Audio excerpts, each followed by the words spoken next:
the privilege of growing up on Kinloch Plantation during the 1940s, 50s, and 60s.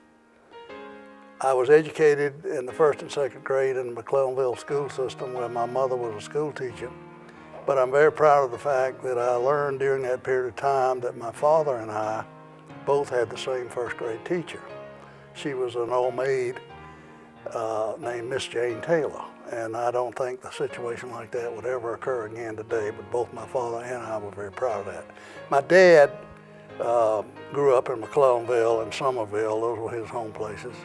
He came to work for Kinloch Plantation, which was then known as Kinloch Gun Club in 1931, when it was headquartered in what is now Wicklow Hall. And two wealthy northern industrialists, Mr. Eugene duPont and Mr. Eugene E. duPont, targeted South Carolina and what was then 5 different plantations to put together as a hunting preserve. And they soon outgrew Wicklow Hall, what is now known as Wicklow Hall, which they called Kinloch Gun Club at that time. They soon outgrew it and moved to build on the site of one of the 5 plantations they purchased, what is now become Kinloch Plantation, or has evolved into it, shortly after the early 1930s when they outgrew Wicklow Hall.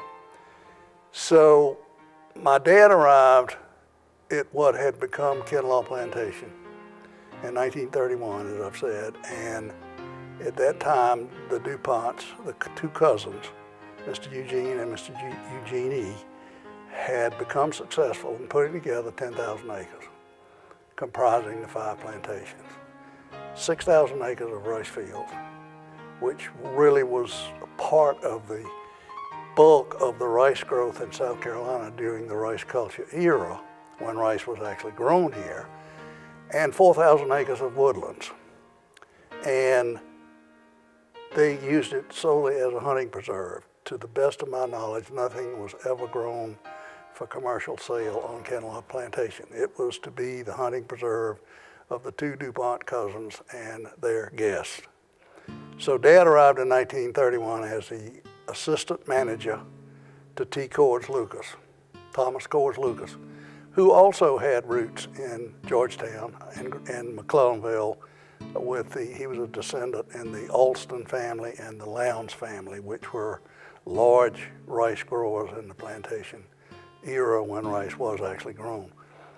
Mr. Lucas and his wife had 3 daughters.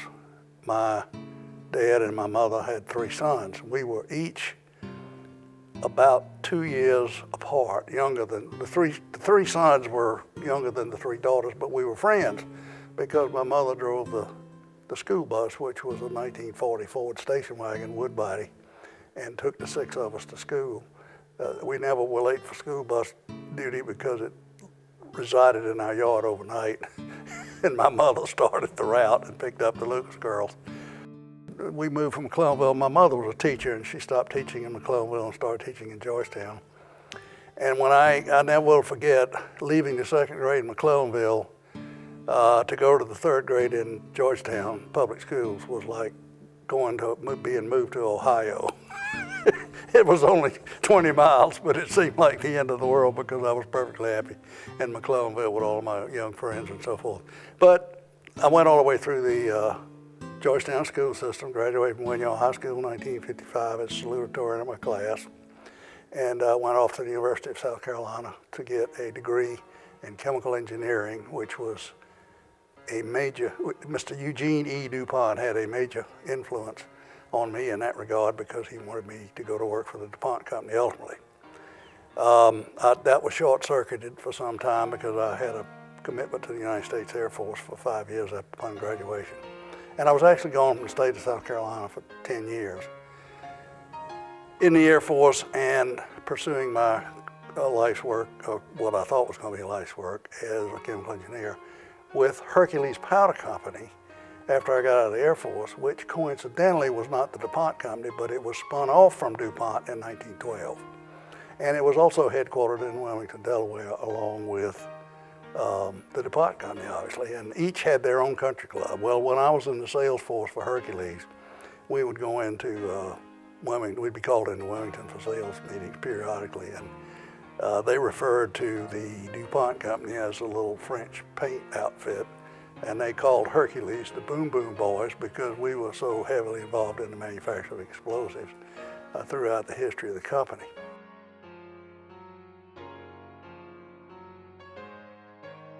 He was tutored under George Lucas for a number of years, but quickly he had a basic instinct for the management of wildlife, and that began to emerge at an early age upon his arrival at Kinloch.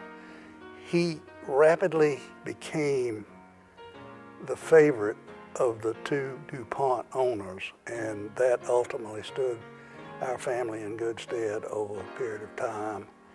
And Dad was promoted to manager in 1951 when Mr. Lucas retired.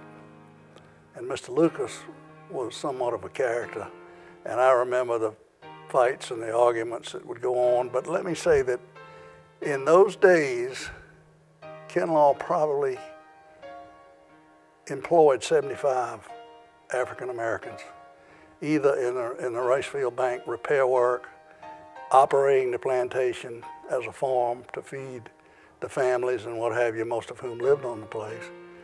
And they stayed busy doing that. But then things began to change, and costs went up, taxes went up, and so something had to happen. But the 1930s and 40s, the duck hunting was absolutely amazing because the natural food was there. And my dad tells stories of hundreds of thousands of ducks blackening the sky. I saw a video recently of Kinloch in the early stages where they were raising little ducks on the plantation. And I identified that in my memory as being related to the fact that back then it was legal to use live decoys. And so they were raising the little ducks to grow into adult birds and be used for live decoys, and that was how I sorted all that out when I saw the video. But then when Mr. Lucas retired, Kinloch had been in the process of suing the Santee Cooper for diverting the Santee River into the Cooper River as a navigation project so that commercial tonnage could be floated from Charleston up to Columbia. And I'm told, if my memory is correct, that only 2 commercial vessels ever made it from Charleston to Columbia, so it was sort of a boondoggle project. It changed the ecosystem of the entire Santee Delta from a freshwater environment to a saltwater environment.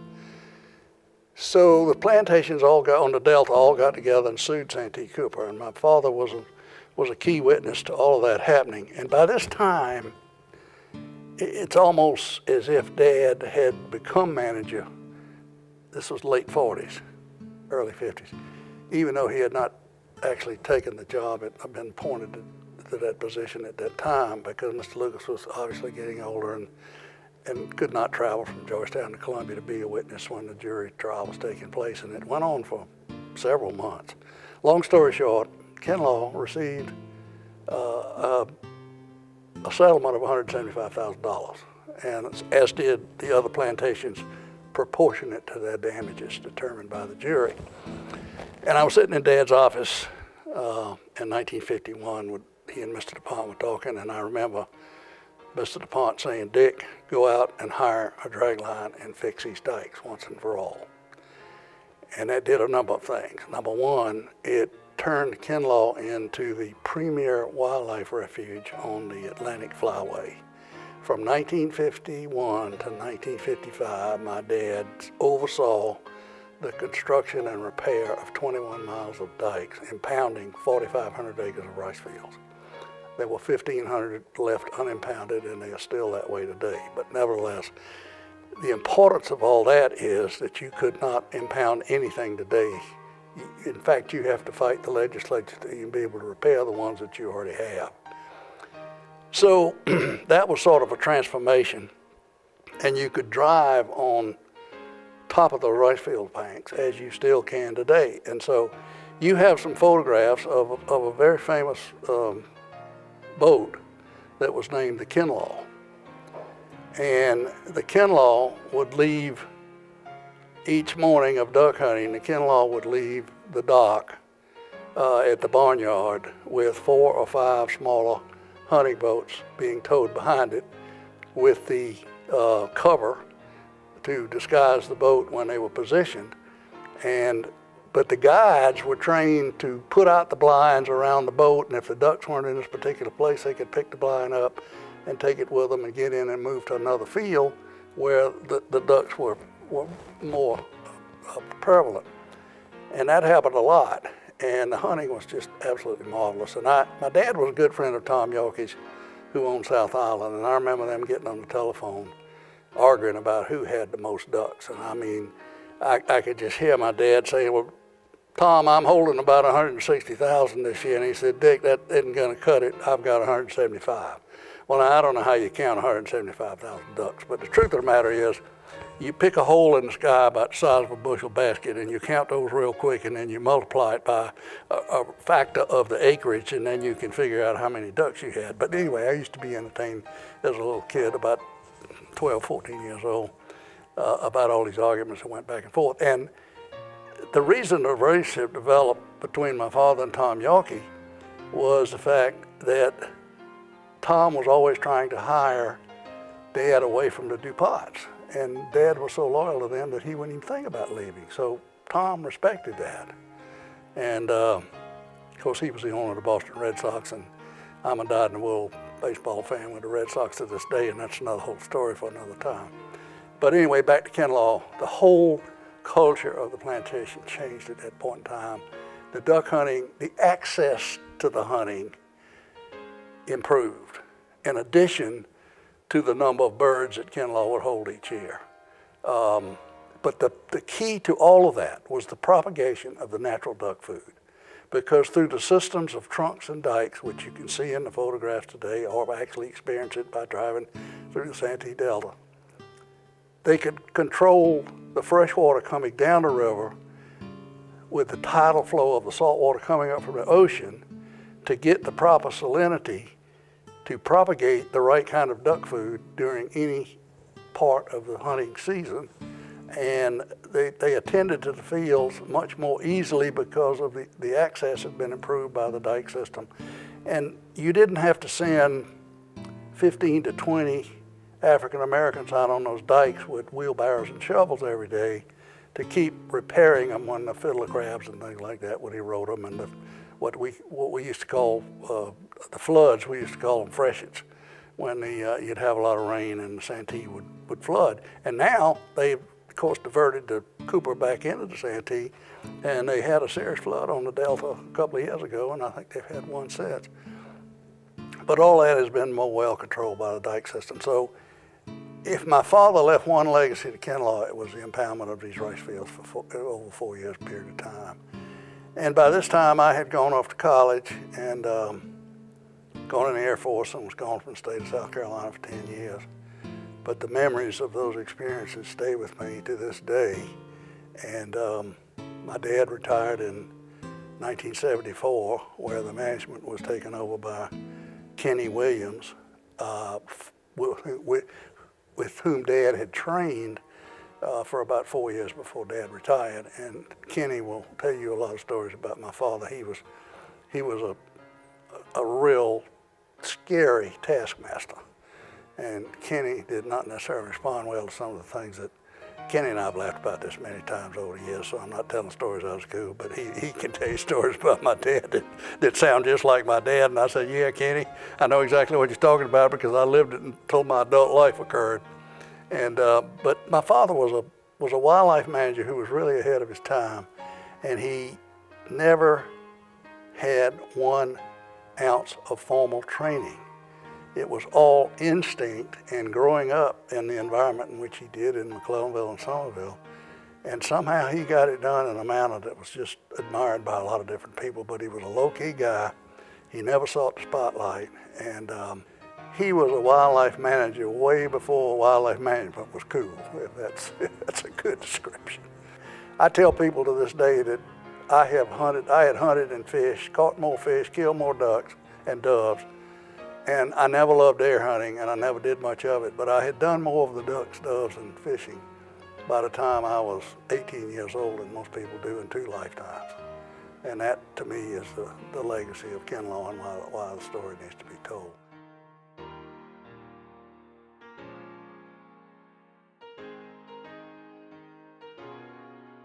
In the early days, they arrived by train to Kingstree, South Carolina. And then they would, we had the African Americans who worked on the plantation were they were assigned their own pockets of ability. Some of them drove the tractor and plowed the fields, and they were some of the same that drove the automobiles that would be sent up to Kingstree in those days to pick up the duPonts when they arrived by rail. And then there was a cadre of house servants that cooked the most wonderful meals you've ever eaten and took care of the main clubhouse. And our old cook and maid was named Janie Gaston, and she took care of us as my 2 brothers and I throughout all this period when we were growing up. But in the wintertime, we never saw her because she was over at the clubhouse doing what she was on the payroll year round, of course. But the duPonts would arrive, and then they'd come down, and Dad had a habit of sweetening up some of the rice fields close to the house so that they could come down and hunt that afternoon when they arrived at Kinloch if they wanted to. And they would typically stay a week to 10 days at a time and then go back and come back and forth, because travel back in those days was difficult. And but as time grew on, they began to fly down, and they would fly from Wilmington, Delaware into Charleston. I would comment on the duPont family itself. Mr. Eugene duPont, I never knew very well. He had a son and a daughter, I believe. Now the son, when Mr. Eugene died, Eugene III inherited his portion of it. Mr. Eugene E was a second cousin to Eugene. And that is the part of the family that I knew intimately. Gene III was known far and wide as Mean Gene, and he and Mr. Eugene E got in a real knockdown, drag out financially, personally. I don't mean physically, but I have correspondence that flew back and forth between the 2 of them when Mr. Eugene E finally looked at Gene III and said, "I'm buying you out. You tell me what you want, and I'll have funds transferred to your account within 24 hours. Well, they argued back and forth for a while before they got to an agreement. But Mr. Eugene E, thank God for my life and for my father's life.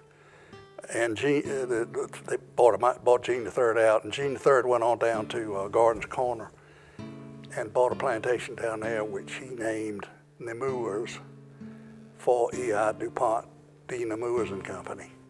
And that is still a successful plantation today and owned by some of his heirs. But that was the leaving of the scene, so to speak, with Eugene III. That put Mr. Eugene E in his glory days with his 4 daughters and their husbands. The most influential, as far as Kinloch was concerned, was his daughter Phyllis, who was married to Porter Shutt, who was an entrepreneur, and Nancy duPont Reynolds, who was married to Scotty Reynolds, and Scotty was the general counsel for the duPont Company. Merton was married to Sammy Carpenter, who owned the Philadelphia Phillies. And Dio was married to George Weymouth. And George Weymouth was also an entrepreneur who ultimately started the Kingsford Charcoal Company from, guess what? Burned out wooden station wagon bodies, which helped haul me and my 2 brothers to school in the 40s. They had gone out of style by 1960. And George had the idea that they're burning all these things in a trash pile, we can do something with that wood. And so that was how the Kingsford Charcoal Company got started. We were sitting at the dinner table one night. Dad would invite me over about once a month because Mr. Eugene E. duPont and I were really he mentored me, and he was a tremendous influence on my life. And quite honestly, he paid for the college education of my two brothers and me, which was very much appreciated back in those days, although the expense is not near what it is today. But the old shotgun shells were made out of paper, and the Browning automatic 12-gauge shotguns would jam so easily if you looked at them, if you got a piece of grit or anything in them. Well, after they dropped their live shells in the bottom of the boat and it gotten wet and the paper started to swell, and they tried to put the shells back in the shotgun, the guns would jam and it wasn't working. And of course, the Remington Arms Company was a division of DuPont, and they had perfected a new type of plastic. The DuPont company had perfected a new type of plastic, and Dad just casually said one day at the dinner table one evening, "Have you all ever thought of trying your new plastic on shotgun shells?" And that's kind of how the whole thing of the Remington Arms Company's plastic shotgun shells got started. Now let me tell you very quickly that Dad didn't get any royalty from that, but I remember it, and it makes a great story. The other thing I think is worth sharing is Mr. Eugene DuPont sort of demonstrates the relationship that he and I had. He was a staunch Republican, could not stand the Democrats. And when the coin makers of the United States government switched the dime from the mercury dime to Roosevelt's head on the dime, Mr. Eugene E. DuPont would not carry a Roosevelt dime in his pocket. So he would put them all in a big bank sack, cloth sack, and bring them down and present them to me every year. At which time, when daylight came the next morning, I was on the way to the South Carolina National Bank here in Georgetown to deposit them very quickly to a childhood account, which later stood me in good stead when I got to high school. But those little anecdotes are numerous and bring back a lot of fond memories to me now. But basically, Miss Eugenie had 4 daughters, and as I said, their husbands were not, with the exception of Scotty Reynolds, were not directly involved with the company. Mr. Eugene DuPont is listed in the DuPont archives, biographies, as a salesman.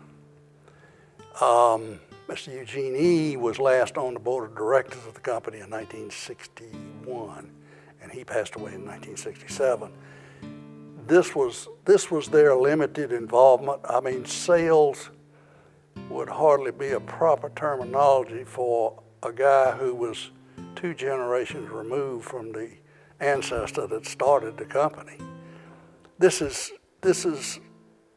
These people had and still have an immense amount of wealth. And I learned one valuable lesson from all of that, because I've known both kinds. But one of my favorite isms is that old money trumps new money all day, every day. And believe me, I have seen it in the history of Kinloch, wherein you have to classify DuPonts as old money, and you have to classify Ted Turner as new money. And there is a world of difference.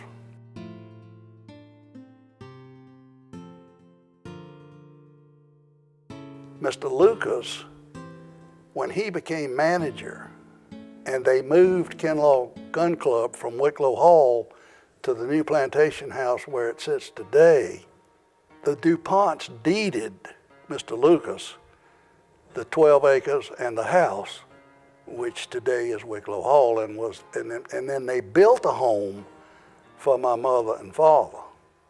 And of course, when my dad first came to Kinloch, he wasn't married. My mom and dad were married in 1934, 2 years after Dad came to Kinloch, and the house had been built by then. And I was born in 1937. And then my 2 brothers were each 2 years apart from there. So that my youngest brother's still alive, and he's 4 years younger than I am. But we lived in a boarding house in McClellanville. My mother was a teacher, and she went wherever she needed to be. She graduated and went from college with a degree in education. And she was a Ravenel. She was one of the upcountry Ravenels as opposed to the low country Ravenels. But I saw my cousins at a funeral in Winsboro last week, and believe me, they're all become low country Ravenels because they all live in Charleston now. But in the beginning, they all came over on the same boat, and half of them went up to Clemson and shadowed. My mother used to tell me how much she enjoyed living in the shadow of Clemson College. but which is now underwater in Lake Hartwell. But anyway, she was a teacher, and we lived in a boarding house, and I've just come from McClellanville before I came here, because I love that little village. And the boarding house, of course, is no longer there, but it was run by a lady named Mrs. Giger, and it didn't have indoor plumbing and all of that, and that was the environment in which we grew up. And my dad was, my dad had sort of a dysfunctional family. He was born into a family of about 6 brothers and sisters. And my grandfather must have been some kind of a guy, because his mother, his wife, my grandmother, divorced him when my dad was very, very young. And my dad was brought up in McClellanville by a very favorite aunt of his. And so that's how we wound up in McClellanville. And I have a number of relatives buried in the little cemetery in McClellanville as a result of all this. My grandfather and great-grandfather are buried in Charleston in the old historic cemetery down the Magnolia Cemetery. And I have retraced all this, and my wife encouraged me several years ago to buy one of these books called My Life Story, where you fill in the answers to the questions and so forth. And so I spent several years on completing that, so there will be a little bit of trace of all that's left behind. I have 2 sons, one of whom is a banker in Anderson, South Carolina, and the other one is an entrepreneur in Kansas City. And I don't see as much of him as I'd like to, but I wanted to leave something behind where they could track it and go back. And I've taken photographs of the various headstones and, you know, enumerated who's there and so forth and so on. But the McClellanville connection was very strong because my aunt and great aunt lived there, and that's where my father was brought up. And Dad took care of everybody. His father was, I remember when we were in boarding house in McClellanville, my grandfather was this sick old man down at the end, behind the door at the end of the hall. And my brother and I would sneak, knock on the door and open it a crack and peep in the door, and this grizzled old fellow would raise up out of the bed, and we'd get scared and turn around and run. But that was my grandfather.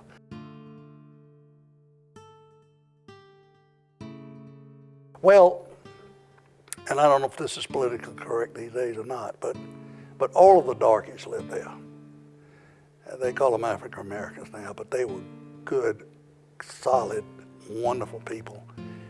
I mean, the Lucas family and the Stanland family were the only Caucasians on the plantation, and so our friends were the friends of the people that worked there. And I remember a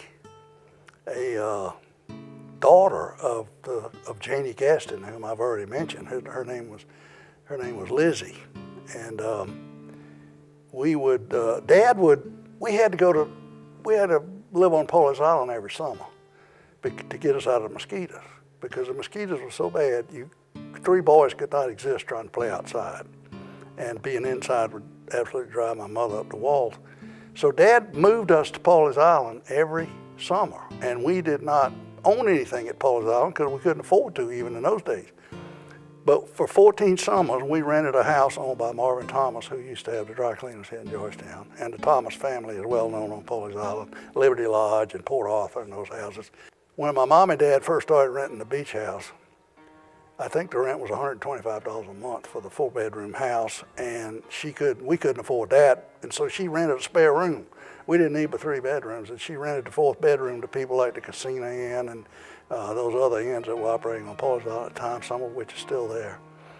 And but we went over there in the summertime to get out of mosquitoes. Well, Lizzie, we would take Janie Gaston and her mother with us because it was a little downstairs area where they stayed, and so Janie made some of the best okra gumbo you could ever think of, and clam fritters and everything else. And so we had all that to deal with, and I had my boat in the creek, and I had the fastest boat on the creek, which my father saw too and made sure that it stayed that way. And I'm still kind of known as a legend of the Pauley's Island Creek in the 50s anyway. And this was while I was still in high school, of course. But Lizzie used to, back in those days we didn't have electric refrigerators, we had ice boxes. And the ice truck came by twice a week. And Lizzie used to love to chase the ice truck and jump on it after it started. Well, we all did. But my 2 brothers and I were a little bit stronger than Lizzie, and we shouldn't have been doing it to start with, none of us, but one day Lizzie jumped and missed. And this is, you ask about friends and what I remember, but her face got torn up pretty bad and teeth out and everything else, and all that had to be fixed back then. Of course, my father paid for all of it. But the friends were basically the children of the darkies that worked on the place.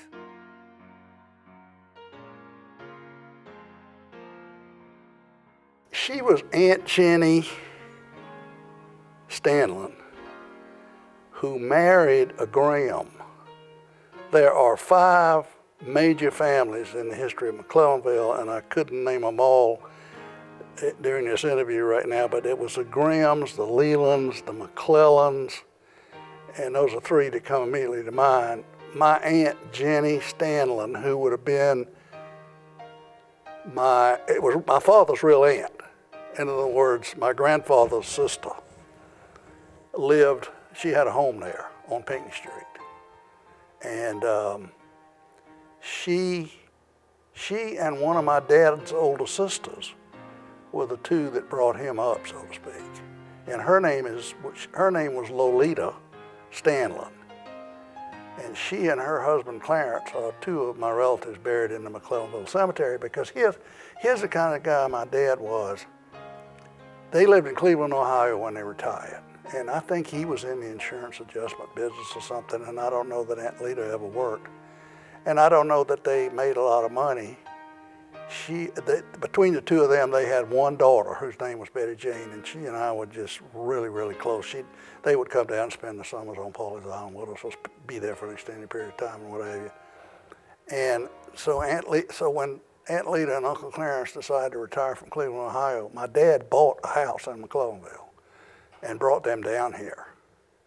And he was amazing in what he would do for his family. And some of his family he never knew, but there was an article I found when he died. There was an article back in the 1960s where one of his sisters showed up out of nowhere and had found him, and it was written up in the Georgetown Times as a big reunion. But the one I remember was really Aunt Lita, he brought them down to McClellanville in the early 60s, and one of them died in 71 and the other one died in 74. And then, believe it or not, he couldn't sell that house for 4 years for about the same price he paid for it, which was $24,000. And there are records in the courthouse now where in the heyday of McClellanville's real estate boom, that house sold for over $500,000. And some of them are still listed for $500,000 and are not selling. I just verified that today. But the history of it's all quite interesting. But it was Aunt Lita and Aunt Jenny. But Aunt Jenny Stanland was married to a Graham, and it was one of the prominent Graham families because he was some big deal, and it's on the headstone, and I don't remember exactly the details. But he was some big deal in the military, in addition to. But he was long dead. I never knew him, but I do remember Aunt Jenny. Aunt Jenny died in our home at Kinloch because when she could no longer live alone, what did my father do? Brought her and we didn't have but 3 bedrooms. And so Aunt Jenny occupied one, my mom and dad the other, and I was in a bedroom with all three of the boys. So he did that. I was amazed. It was amazing when I think back on it. But I just remember Aunt Jenny as an elderly lady and taking up one of our upstairs bedroom, and was sort of glad when she passed on because it was a heck of an inconvenience to the 3 of us, but nevertheless we survived it, and that's kind of made my life what it is.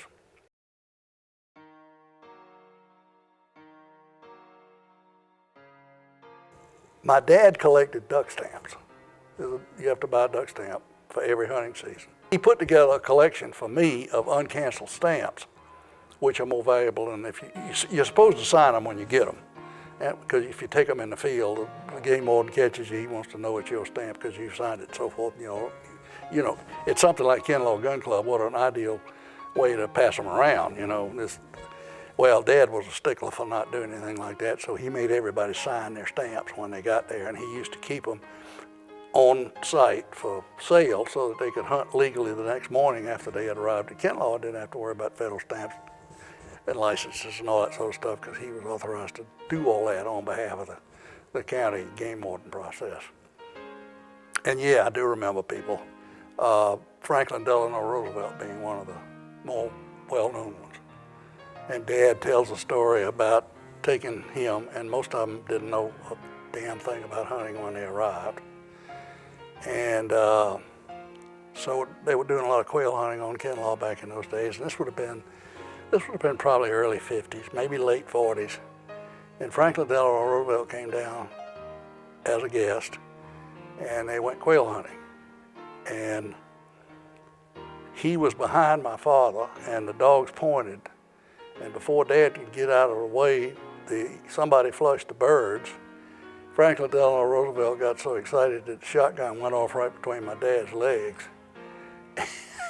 and let me tell you, Dad quietly shared that story with Mr. Eugene E. that night, and Franklin Delano Roosevelt never came to Kinloch again.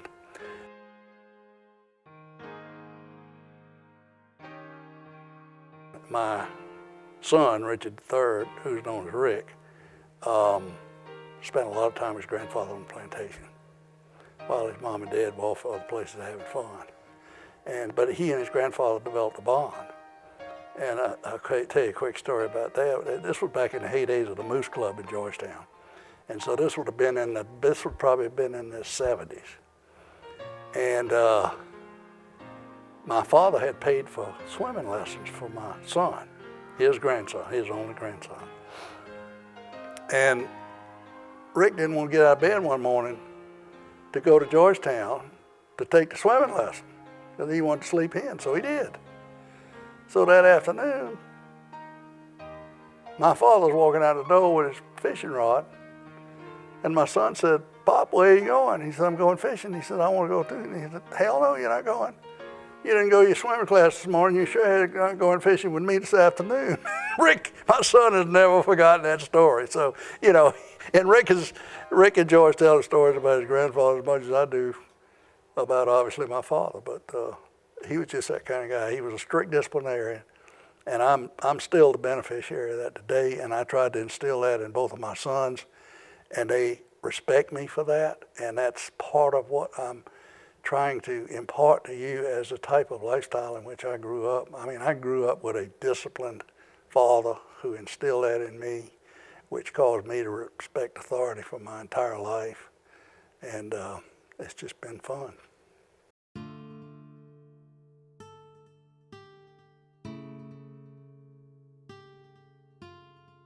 You have just given me a great lead-in on my mother. There's no question deep in my heart, and I'm always happy to publicly profess it. My mother gave me my love of the English language and my love of the Episcopal Church. And my dad gave me a love of the outdoors. And my dad seldom ever darkened the door of a church. And the biggest arguments that my mother and father would have was whether Dickie went fishing with my dad on Sunday or whether he came to Prince George with his mother on Sunday. My mother truly developed in me a love of the Episcopal Church through Prince George. It has been my anchor my entire life. And I've been around the world with the Air Force and everything, and I won't be here this Sunday, but I go every Sunday that I'm even remotely close to Georgetown, like Litchfield or anywhere like that. I will come back and go to the 8 o'clock service at Prince George. And Reverend Henry Bull was the stern old rector there back then. Henry Bull, when it was time for me to become confirmed in the church, he dictated that each of us would memorize the catechism. And I took it seriously. And I would go home after school, and I remember lying down on the sofa, and I would begin to memorize the catechism, which is what you have to know and learn to become a confirmand in the Episcopal Church. And I memorized it. And when it was time for graduation, he never asked anybody to recite it. And I wanted to walk up to him and say, "What did you do to us?" I mean, I've never forgotten that.